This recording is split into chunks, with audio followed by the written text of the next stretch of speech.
Hello दोस्तों, आप सभी का स्वागत है A1 गुरुकुल यूट्यूब चैनल पर। दोस्तों, बिहार पुलिस नई भर्ती 2023 जो 21,391 पदों पर भर्ती आई है, उसके लिए दोस्तों कुछ महत्वपूर्ण जीके जीएस के प्रश्न देखेंगे हम लोग इस वीडियो में। जो सारे के सारे प्रश्न महत्वपूर्ण है, इंपॉर्टेंट है, आपके एग्जाम में यहाँ से 100% प्रश्न पूछे जाएंगे। तो दोस्तों, अगर आप बिहार पुलिस की तैयारी कर रहे हैं तो इस वीडियो को जरूर देखिएगा एग्जाम होने से पहले। और दोस्तों, अगर हमारे चैनल पर पहली बार आए हैं तो बिहार पुलिस नई भर्ती के लिए बेहतरीन तैयारी के लिए हमारे चैनल को जरूर सब्सक्राइब कर लीजिए। साथ में बेल आइकन यानी घंटे पर दबाकर ऑल पर क्लिक कर लीजिए ताकि आगे आने वाले वीडियो का नोटिफिकेशन आपको सबसे पहले मिले। दोस्तों, पहला प्रश्न है, नगरीय क्षेत्रों में यानी शहरी क्षेत्र में मुख्यतः कौन सी बेरोजगारी पाई जाती है? तो दोस्तों, शहरी क्षेत्र में जो है यह शिक्षित बेरोजगारी यानी एजुकेटेड अनएम्प्लॉयमेंट पाई जाती है। तो दोस्तों, पहला का ऑप्शन ए राइट आंसर हो जाएंगे। लेकिन दोस्तों, ऑप्शन बी में चक्रीय बेरोजगारी दिया गया है। तो चक्रीय बेरोजगारी जो है यह औद्योगिक के क्षेत्र में पाए जाते हैं। तो आपको ये भी ध्यान रखना है।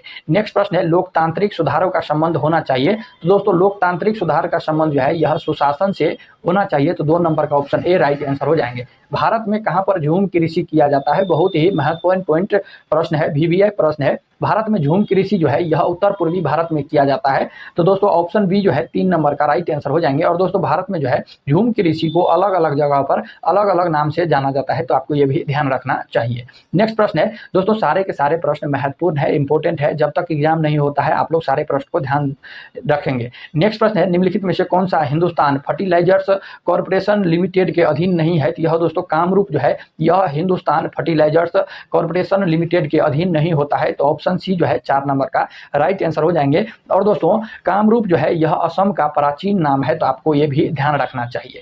नेक्स्ट प्रश्न है, हीराकुंड परियोजना निम्नलिखित में से किस नदी पर स्थित है? तो दोस्तों, सभी को पता है, बहुत ही महत्वपूर्ण प्रश्न है। ये प्रश्न जो है कई बार कई एग्जाम में पूछे जा चुके हैं। तो आप लोग जब तक एग्जाम नहीं होता है ये प्रश्न ध्यान रखेंगे। हीराकुंड परियोजना जो है यह महानदी पर बनाया गया है। और दोस्तों, हीराकुंड परियोजना जो है यह बांध जो है यह विश्व की सबसे लंबी नदी बांध है। तो आपको यह भी ध्यान रखना है, विश्व की सबसे लंबी नदी बांध कौन सी है? तो यह हीराकुंड परियोजना है, हीराकुंड बांध है। और दोस्तों, भारत का सबसे ऊंचा बांध अगर पूछ दे, भारत का सबसे ऊंचा बांध कौन सा है? तो आपको ध्यान रखना है, टिहरी बांध जो है यह भारत का सबसे ऊंचा बांध है और हीराकुंड बांध सबसे लंबा बांध है। और दोस्तों, भाखड़ा नांगल बांध जो है यह भारत की प्रथम कंक्रीट बांध है। तो आपको यह भी ध्यान रखना चाहिए। दोस्तों, एक क्वेश्चन से 3-4 पॉइंट हम आपको बताते हैं। तो आपको यह भी ध्यान रखना चाहिए, बहुत ही एक्स्ट्रा फैक्ट महत्वपूर्ण है, आप लोग गौर से सुनते चलेंगे। नेक्स्ट प्रश्न है, निम्नलिखित में से कौन सरकार के तीसरे अंग के रूप में जाना जाता है? तो दोस्तों, सर्वोच्च न्यायालय जो है यह सरकार के तीसरे अंग के रूप में जाना जाता है। तो दोस्तों, ऑप्शन सी जो है सर्वोच्च न्यायालय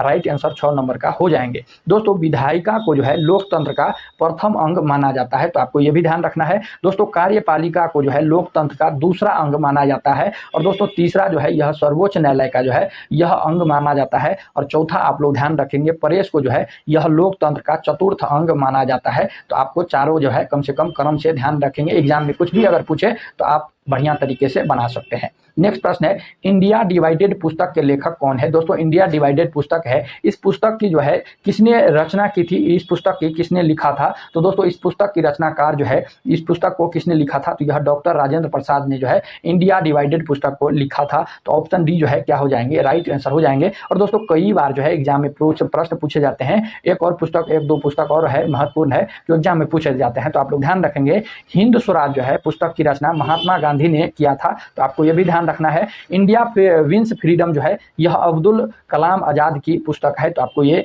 ध्यान रखना चाहिए, कम से कम ये भी ध्यान रखना चाहिए। नेक्स्ट प्रश्न है, नदी जो दक्षिण भारत की गंगा के नाम से जानी जाती है वह कौन सी नदी है? दोस्तों, दक्षिण भारत की गंगा नदी किसे कहा जाता है? कौन सी नदी को कहा जाता है, ये प्रश्न है। तो दोस्तों, दक्षिण भारत की गंगा जो है यह कावेरी नदी को कहा जाता है। तो आपको ध्यान रखना है, कावेरी नदी को जो है भारत की दक्षिण भारत की गंगा नदी कहा जाता है। और दोस्तों, गोदावरी नदी को जो है दक्षिण गंगा या वृद्ध गंगा कहा जाता है। गोदावरी नदी को दक्षिण भारत के दक्षिण गंगा या वृद्ध गंगा कहा जाता है। तो आपको ये भी ध्यान रखना है। नेक्स्ट प्रश्न है, राजनीतिक दलों को चिन्ह को वितरित करता है? राजनीतिक दलों को जो चिन्ह होता है उन चिन्ह को कौन वितरित करता है? तो दोस्तों इन चिन्ह को जो है यह चुनाव आयोग जो है यह वितरित करता है। तो ऑप्शन ए जो है 9 नंबर का राइट आंसर हो जाएंगे। दोस्तों चुनाव आयोग जो है यह संवैधानिक निकाय है, तो आपको यह भी ध्यान रखना है। और दोस्तों भारतीय संविधान के अनुच्छेद 324 से 329 तक में जो है चुनाव से संबंधित है, तो आप लोग अनुच्छेद भी ध्यान रखेंगे। भारतीय संविधान के अनुच्छेद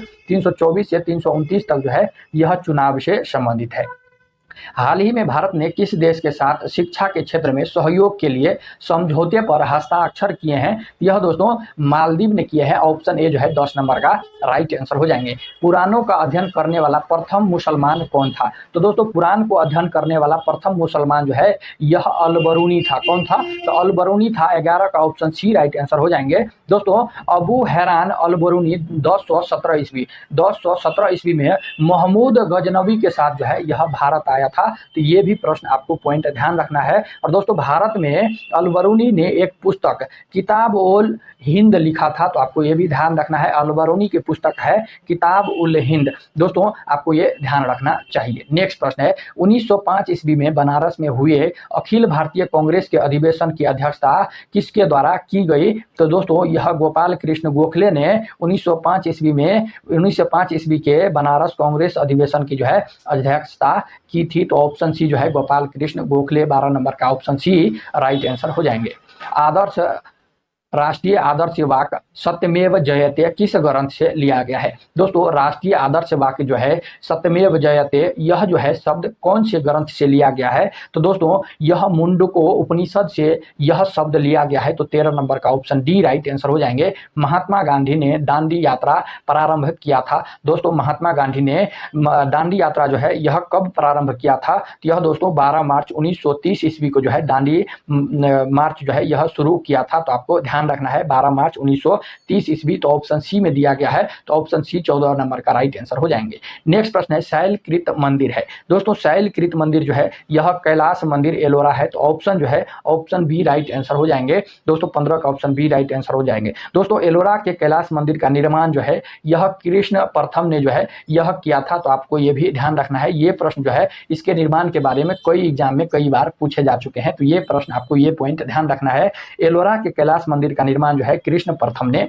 किया था। नेक्स्ट प्रश्न है भारत में राष्ट्रीय पर्यावरण इंजीनियरिंग शोध संस्थान स्थापित है। यह दोस्तों नागपुर में स्थापित है। तो 16 नंबर का ऑप्शन बी राइट आंसर हो जाएंगे। बीसीसीआई द्वारा भारतीय महिला क्रिकेट टीम सीनियर के मुख्य कोच के रूप में किसे नियुक्त करने की घोषणा किया है? यह दोस्तों रमेश पवार को घोषणा किया है। तो 17 का ऑप्शन ए राइट आंसर हो जाएंगे। बिहार राज्य में शहरीकरण की दर कितना है? तो दोस्तों शहरीकरण की दर जो है बिहार राज्य में 11.29% है। और दोस्तों सबसे ज्यादा जो है शहरीकरण पटना में है और सबसे कम जो है समस्तीपुर में है। तो आपको ये पॉइंट ध्यान रखना चाहिए। नेक्स्ट प्रश्न है raw A history of India's corvette operations नामक पुस्तक किसने लिखा है? तो इस पुस्तक की रचनाकार जो है यह कौन है दोस्तों? तो यह यतीश यादव है। यतीश यादव जो है इस पुस्तक की रचना किया है। तो ऑप्शन डी जो है 19 नंबर का राइट आंसर हो जाएंगे। नेक्स्ट प्रश्न है शिक्षा मंत्रालय तथा महिला एवं बाल विकास मंत्रालय किस मंत्रालय ने किस संस्था की साझेदारी में कन्या शिक्षा प्रवेश उत्सव अभियान शुरू किया है?